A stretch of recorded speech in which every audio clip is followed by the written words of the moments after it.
Coming up on Valley News Live, one man is dead after a shooting took place in the parking lot of a local restaurant. And COVID-19 vaccine booster shots could be in our future. Plus, a bill to start an independent commission to probe the January 6th siege on the U.S. Capitol could face an uncertain fate. Valley News Live at 10 starts now. This is Valley News Live at 10. Good evening. I am Nishay Taylor. Thank you for joining us. One man is dead after a shooting took place in the parking lot of the Africa restaurant and nightclub early this morning. Valley News team Aaron Walling has the latest. Aaron, what can you tell us?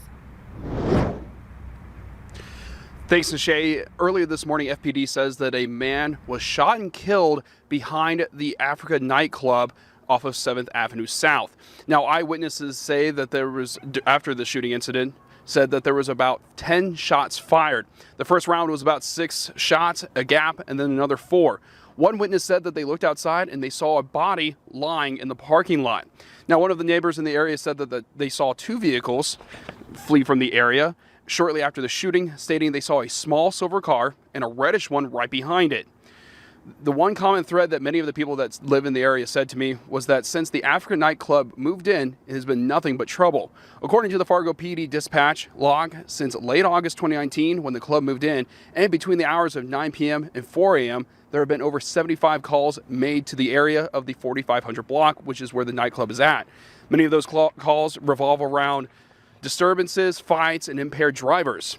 However, there are 3 calls, including this morning, that involved guns. Here is what the call was from dispatch. Still getting more information. 26-year-old male, possibly conscious and breathing, multiple gunshots, including into the head.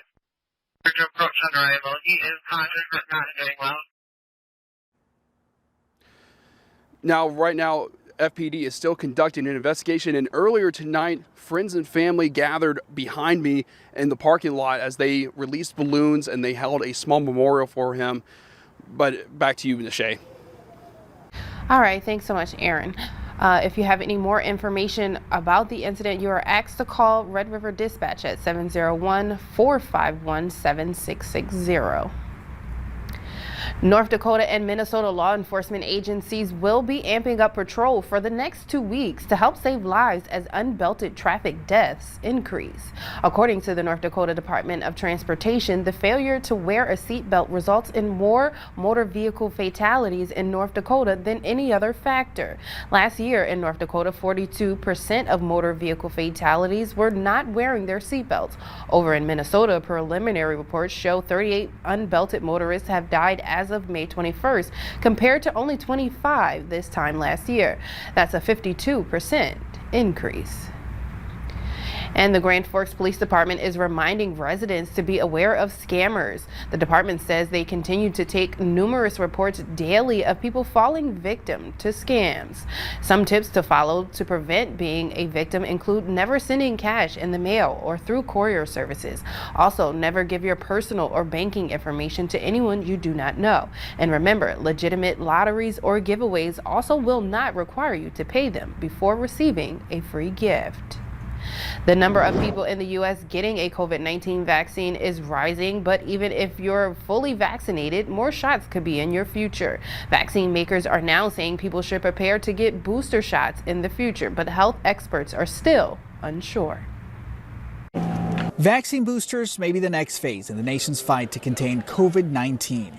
Though it's still unclear if they're needed or how long the protection from a COVID-19 vaccine regimen lasts, researchers and health officials suspect it may wane after a year or more. Both the Pfizer and Moderna CEOs have come out and said that they believe booster shots are going to be needed within about 8 to 12 months from your first dose because of the data that they're seeing. Now, we can only assume that means because of the immunity that they're following from people who were in their clinical trials, but they haven't released that data just yet. The CDC maintains the need for and timing of a possible booster hasn't been established yet. What is widely known is that vaccination rates continue climbing at a stubbornly slow rate. Daily numbers down nearly 50% since its peak last month, according to the CDC. In California, lower demand means residents will notice fewer mass vaccination sites like the one that operated out of Dodger Stadium. They'll instead see smaller pop-up locations like this one at Hollywood's Pantages Theater. Now that we've vaccinated a significant portion of our population, we're left with a residual group that aren't all necessarily opposed to vaccination, but they're not quite as motivated to be vaccinated. Here, a shot of the arm will get people a shot to see the musical Hamilton. From a chance to get the hottest tickets in town to the possibility of winning million-dollar jackpots, states all over the country are hoping to make it harder for people to pass on a shot. And if you're among the nearly 39% of Americans now fully vaccinated, this Chicago restaurant owner welcomes you to the other side. You're free to come on this side, go to the bar, stand by. You could actually be pre-pandemic. No social distancing and no plexiglass dividers needed in the vaccinated-only section of Sam Sanchez's establishment. The city says it's okay for Chicago businesses to operate with no restrictions so long as customers are vaccinated. As we keep doing this, I think it's a great thing. And I think, again, the CDC has shown that the science shows if you're vaccinated, you're protected. And later tonight, 15,000 people will fill New York's Madison Square Garden to watch in person as the Knicks face off against the Atlanta Hawks. Organizers say it'll be the largest indoor event in New York State since the start of the pandemic. Minnesota Twins fans attending this week's home series against the Baltimore Orioles will have a chance to get a vaccine at Target Field. Fans 18 and over who choose to get a Johnson & Johnson vaccine at Target Field will get a voucher for a free ticket to a future Twins regular season home game this year. This opportunity is part of Governor Tim Walz's Roll Up Your Sleeve campaign. Vaccinations are available tomorrow through Wednesday. And those wishing to get a dose of the Pfizer vaccine can do so this Thursday in Polk County. And anyone 12 and older can visit the Polk County Public Health Office located at 816 Marin Avenue in Crookston. Vaccines are available starting at 9:30 a.m. Registration is strongly encouraged, and also parental consent is required for ages 12 to 17. If you're looking for other places to get the vaccine, use our VNL vaccine tracker. It's on the homepage of our website, or you can open your phone camera and point it at the QR code on your screen. Then tap the link that just pops up. And here's Summer with a look at the forecast. We had a chilly start today. Yeah, we did. Thankfully, we did warm up for some of us across the southern Red River Valley, but some warmth and some instability leads us to some strong and severe thunderstorm chances. As we've been talking about for the last couple days, the potential for those strong and severe storms across the state.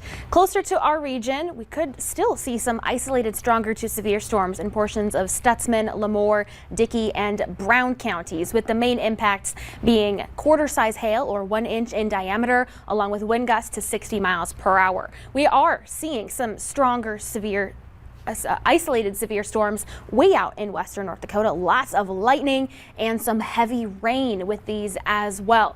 Right now, seeing those move from around Beulah down just to the south and west of Bismarck. Nishay, coming up in just a few minutes, I'll let you know when it's going to move into our region and what impacts it may bring. Thanks so much, Summer. Hundreds gathered together today in Minneapolis to honor the anniversary of George Floyd's death. George Floyd's family, along with the National Action Network and attorney Benjamin Crump, held the remembrance rally outside the Hennepin County Courthouse. Hundreds of people were seen continuing the rally through the streets of Minneapolis. Many held signs and banners commemorating the one-year anniversary of George Floyd's death. George Floyd died on May 25th last year after former Minneapolis police officer Derek Chauvin kneeled on his neck for nearly 9 minutes during an arrest. In April, Chauvin was found guilty of Floyd's death. And meanwhile, the National Guard's deployment in Washington, D.C. is coming to an end at midnight. This comes more than 4 months after troops were called to the district following the deadly January 6th attack on the Capitol. More than 2,100 National Guard troops will return to their home bases this week. Officials say once the mission concludes, D.C. National Guard will return to normal operations. Last week, the House of Representatives advanced a bill to start an independent commission to probe the January 6th siege on the U.S. Capitol. But that legislation is facing an uncertain fate as it heads to the Senate. More than 4 months after the riot at the U.S. Capitol, Senate Republicans are likely to block a bipartisan probe into the attack. I've actually opposed the idea of a commission from the very first, because I think we'll start waiting for a commission rather than moving forward with what we know we need to do now. 35 House Republicans voted in favor of an investigation into the siege. For it to pass the Senate, at least 10 GOP senators would have to join with all 50 of their Democratic colleagues. We need to get to the bottom of it. It's not partisan. It's to find out how this could have happened in the United States of America, where we came so close to losing our capital. To say that this wasn't one of America's most shameful days, as Confederate flags and anti-Semitic slogans were waved triumphantly in our most sacred civic space, is, to me, outrageous and unacceptable. Some Republicans, like Representative Peter Mayer, fear shooting down this legislation will give House Speaker Nancy Pelosi and the Democrats an advantage. She doesn't want a commission that has a mandate to end by December 31st, 2021. She wants a commission that she can drag out into 2024, and that's what we're handing her. I'm John Lawrence reporting. More than 400 people have been charged by the Justice Department for their actions in the riot to date. Later on Valley News Live at 10, cryptocurrency transactions will now have to adhere to a new rule. In a few strong and severe thunderstorms out in western North Dakota, I'll have your hour-by-hour forecast for when some of these might move into our neck of the woods, some impacts they may bring, and a look at the week ahead. It's all coming up after this.